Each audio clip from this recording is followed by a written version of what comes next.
Gimana kabarnya nih? Udah lama juga kita nggak berjumpa ya. Tanggal Martin. Beginilah dunia persilatan. Puyeng gua lama-lama kalau Apaan sih? gua ngeliat di jalan tuh dimanapun kadang gua ya, tadi kampus orang tuh ngomongin politik terus. Ya. Ada dengan politik emang Ya. kita menyambut tahun politik ya, tapi kadang gua ngeliat tuh tiba-tiba yang tadinya ngobrol nyasrep nih, Ya. dia berantem Ya. gara-gara beda persepsi. Nah, gimana ya? Kitanya tuh harus gimana? Kadang harus terlebih di lingkup gereja, Pak Bos. Gua ngeri nih kalau di gereja nih gara-gara dia berkeluarga. Terus gereja pendapat Ya. yang si bapaknya milih si A, ibunya si B, anaknya si C gitu. Ya.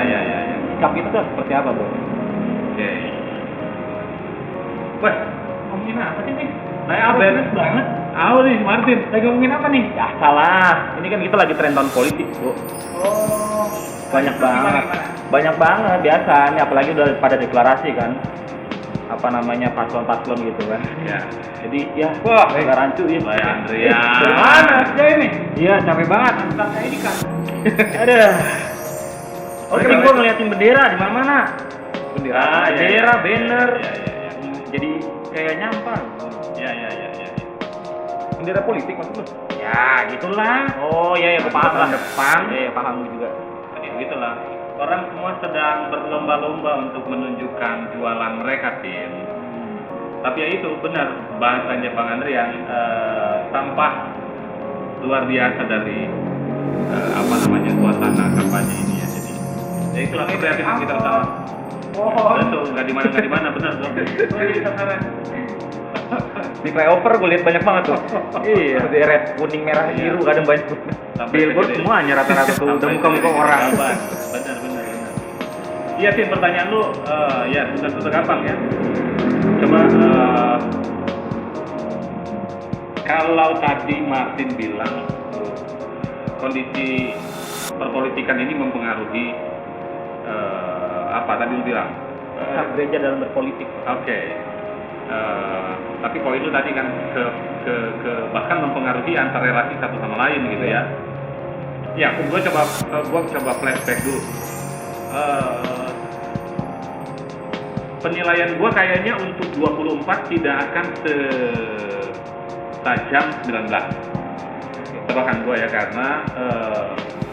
karena jualan politik identitas 24 ini tidak se ekstrim 19 itu ya nggak sah itu 19 kita semua tahu lah ya, itu suasana pasca Ahok kan makanya itu jadi itu paling seksi untuk digoreng gitu, dan kita semua tahu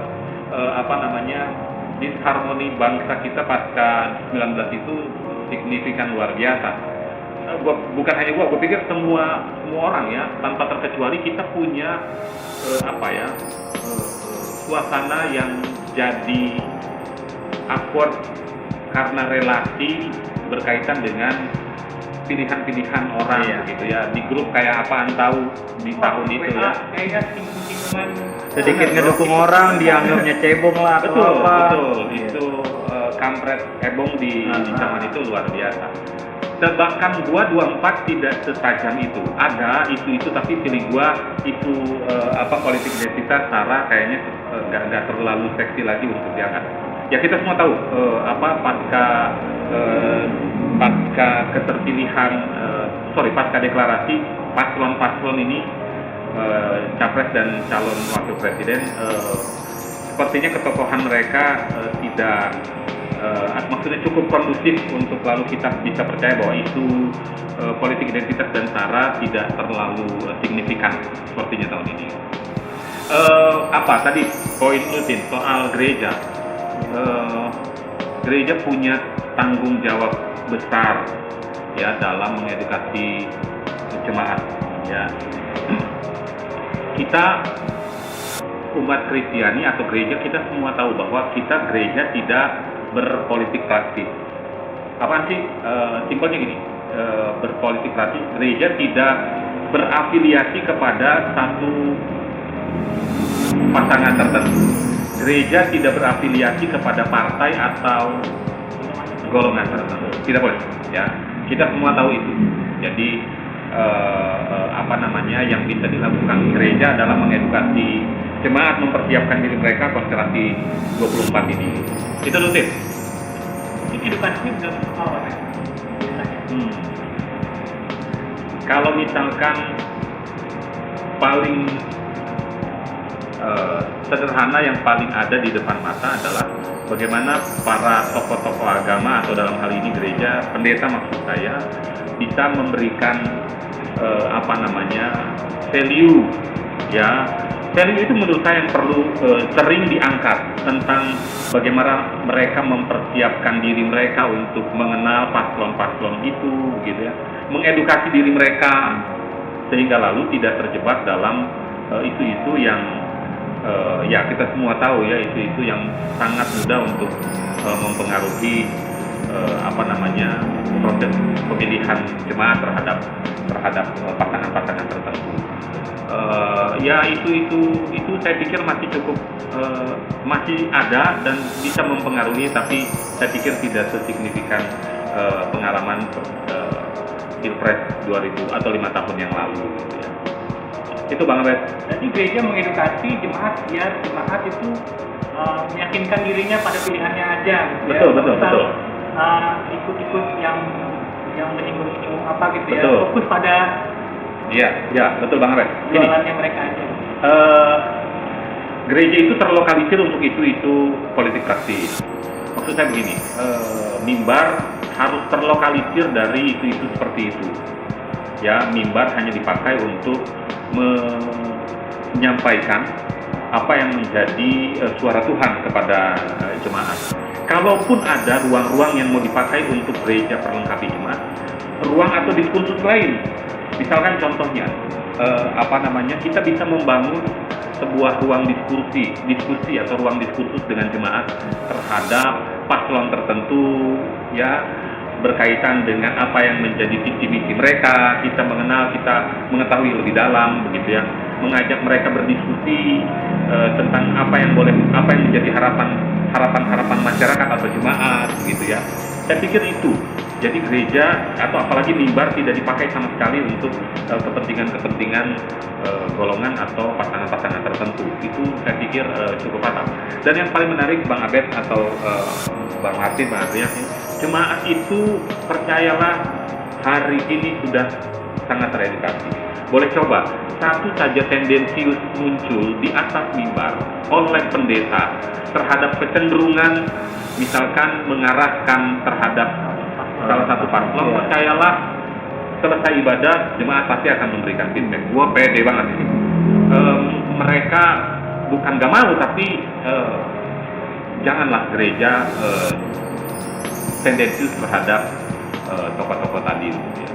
Lebih kepada memberikan edukasi, nilai-nilai kebenaran, nilai-nilai kasih, itu yang bisa diarahkan oleh gereja untuk lalu jemaat bisa membangun pemahaman mereka. Saya pikir itu, Bang Abed. Halo nih Pape. Ya. Kita ngobrol-ngobrol kayaknya gak enak gak ada minuman ini.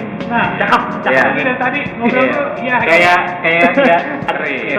Iya, makin panas obrolan kita kayaknya. Langsung aja bro, pesen bro. Aduh, baru mesen. Wah, Tenang Pape. pesen udah Dari datang. zaman now. Dari tadi Makeja. Makeja. Langsung. Tahun politik. Iya. Kan mau ngopi. Ya, Makasih Bang Edo. kayaknya sih Masih itu ada yang ngambil kopi itu. Berarti sebenarnya kalau misalnya ditanya lebih lagi, boleh nggak sih gereja itu berkampanye? Kampanye normatif, misalnya gini, tidak lalu cenderung menunjukkan keberpihakannya, karena tidak boleh menurut saya, begitu ya. Karena setiap kita punya hak atau otoritas untuk menentukan siapa yang menjadi pilihan yang menurut kita masing-masing sejahtera. Jadi gereja hanya bisa memberikan edukasi. Misalkan salah satu yang paling sering terjadi di gereja kita, setiap memasuki tahun politik, kita akan mendapatkan surat pastoral namanya, Bang. Oke. Surat pastoral itu biasanya dikirim atau diberikan oleh Persekutuan Gereja-Gereja Indonesia kepada sinode-sinode gereja tertentu. Dari sinode mereka akan melanjutkan surat penggembalaan itu kepada jemaat untuk lalu mereka bisa diperlengkapi berkaitan dengan persiapan memasuki tahun politik ya. Jadi gereja pun termasuk di dalamnya memberikan semangat, memberikan pemahaman agar jemaat bisa mempersiapkan diri mereka sehingga pada saatnya nanti proses pemilihan itu berlangsung, mereka cukup memiliki modal untuk menentukan pasangan yang menurut mereka tepat. Tetapi sekali lagi, gereja tidak boleh terang-terangan menunjukkan keberpihakan terhadap partai tertentu, calon tertentu. Itu yang namanya politik praktis. Makanya kita dilarang untuk masuk di ranah itu. Yang gereja bisa lakukan adalah mengedukasi, termasuk sinode begitu ya, akan memberikan surat pastoral atau pengembalaan kepada jemaat berkaitan dengan persiapan mereka untuk menentukan pilihan mereka pada saatnya. Ya, tapi kalau gue sendiri sih juga agak kesel juga Bapak, kalau misalkan kita lagi ngobrol nih, teman ngobrol kita tuh kayak ngobrolnya menggiring opini ke salah satu paslon gitu. Menggiring opini dalam arti Karena udah jadi porternya ya, iya, salah satu paslon atau partai lah ya. Sedangkan kan ya itu kan hak kita buat memilih siapa Iya. pilih kan gitu. Konstitusi sudah menegaskan tentang hal itu. Setiap kita punya hak untuk menentukan siapa yang kita rasa tepat begitu ya. Saya setuju. Kecenderungan orang-orang tertentu ketika nongkrong aja pasti akan ada orang yang lalu berusaha untuk begitu ya, menggiring orang lain terhadap keberpihakannya kepada orang-orang tertentu atau pasangan tertentu. Poin gua apalagi teman-teman yang kuliah begitu ya, kita merasa kita punya cukup kapasitas untuk lalu menyaring apapun yang jadi pertimbangan mereka. Saya pikir kita punya kemampuan untuk bisa menilai itu gitu. Dan bahkan ada kecenderungan orang-orang yang tendensi terhadap keberpihakannya malah sebenarnya dapat resisten gitu ya. Makanya diskursus soal politik saya pikir nggak akan ada habisnya. Tapi yang perlu kita jaga adalah di atas itu semua, suasana ini tidak lalu menjadikan disharmoni atau terjadi perpecahan antara relasi. Ingat 2019, semua orang terpecah luar biasa, silaturahmi, kekeluargaan, reunian, alumnus mana pasti akan tercerai-berai itu. Kita ingat banget di zaman itu ya. Banyak banget sih dia. Betul. Sepertinya kita semakin teredukasi untuk bisa mengantisipasi itu seperti itu lagi. Berarti ini Pak Ben, secara sinodal nih kita kan besar ya, cakupannya ya, terlebih di tanah Pulau Jawa nih, Pak Sunda. Lalu keterlibatan sinode GKP terhadap jemaat itu nanti di tahun politik seperti apa? Oke. Salah satu misalkan yang pernah beberapa kali dilakukan, sinode itu memperlengkapi, salah satunya memperlengkapi jemaat-jemaat yang memang akan maju dalam kontestasi politik. Mereka akan diundang ke sinode dan lalu mereka akan dibekali. Perlu rasanya gereja membekali jemaatnya yang akan terjun ke dunia politik untuk lalu mereka punya pandangan, pemahaman, terlebih menjaga nilai sebagai seorang Kristiani ya. Bagaimana mereka mengedepankan kejujuran, bagaimana mereka mengedepankan keadilan begitu ya, keberpihakan kepada kaum rentan begitu ya. Saya pikir itu yang pernah dan saya pikir akan tetap terus dilaksanakan. Termasuk bukan hanya di lingkup sinode, termasuk di dalamnya lingkup gereja. Ketika memang ada jemaat yang memang punya ketertarikan untuk terjun dalam dunia politik, saya pikir baik gereja untuk mendampingi mereka. Itu yang bisa dilakukan oleh gereja begitu ya, dan membatasi diri dari kepentingan itu ya, karena ya banyak yang terjadi politik transaksional ini pasca mendapatkan bantuan lalu gereja tidak bisa menunjukkan gereja tidak bisa menunjukkan lagi jati dirinya gitu ya, kecenderungan terhadap warna tertentu malah jadi mempertontonkan keberpihakan atau gereja yang lalu sangat-sangat terlihat masuk dalam dunia politik praktis. Saya pikir itu Bang salah satu yang mungkin bisa dilakukan oleh gereja. Begitu, memang nggak bisa dipungkirin teman-teman.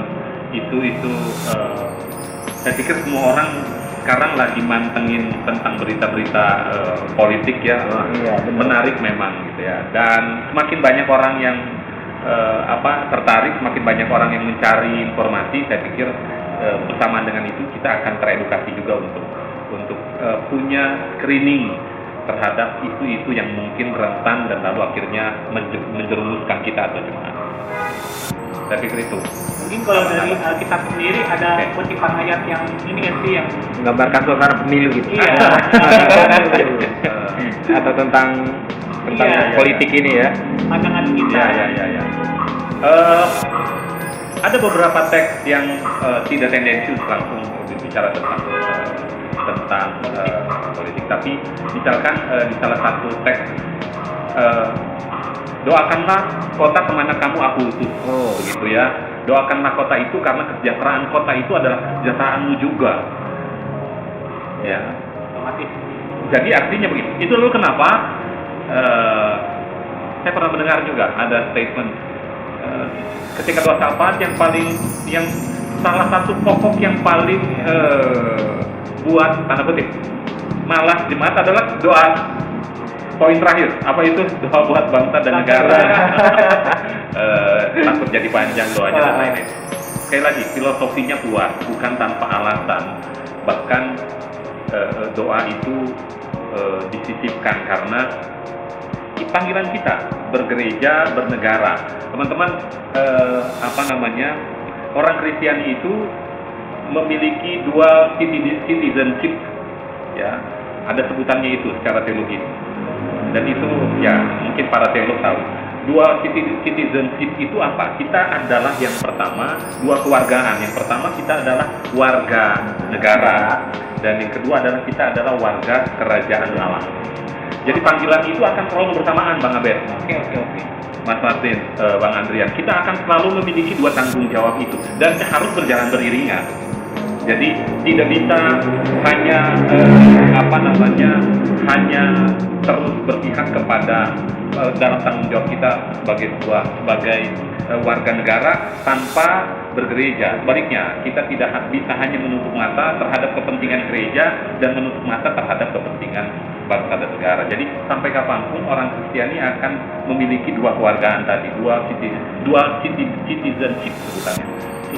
Tapi itu yang akan selalu melekat, dan memang harapannya kita memiliki pemahaman soal itu, sehingga lalu sekali lagi isu tahun politik ini tidak